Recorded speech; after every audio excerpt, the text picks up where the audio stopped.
আসসালামু আলাইকুম। আমি এখানে সুজির বরফি করতে চলেছি। তার জন্য আমি এখানে 1 কিলো সুজি নিয়েছি। সুজিটাকে শুকনো খোলাতে হালকা বাদামি আঁচে ভেজে নেব। ভাজা হয়ে গেলে এটাকে ঢেলে রাখবো। তারপর কড়াইয়ে দিয়ে দেব পরিমাণ মতো জল।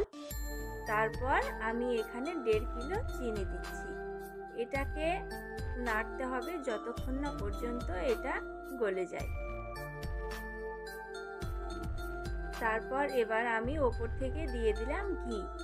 আপনারা চাইলে ঘিটা পরেও দিতে পারেন, আমি এখানে আগেই দিয়ে দিলাম।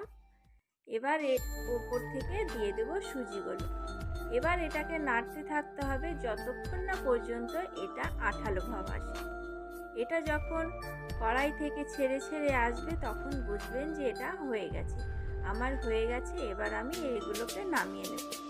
আমি আগে থেকেই থালাতে ঘি ব্রাশ করে রেখেছি, আপনারা চাইলে তেলও ব্যবহার করতে পারেন।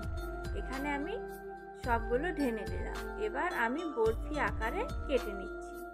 1 ঘন্টা পর এটাকে আমি ভেঙে নিচ্ছি। এটা একটু গরম থাকায় অসুবিধা হচ্ছিল, কিন্তু এটা দেখতে যতটা খেতে তার থেকে অনেক দুর্দান্ত।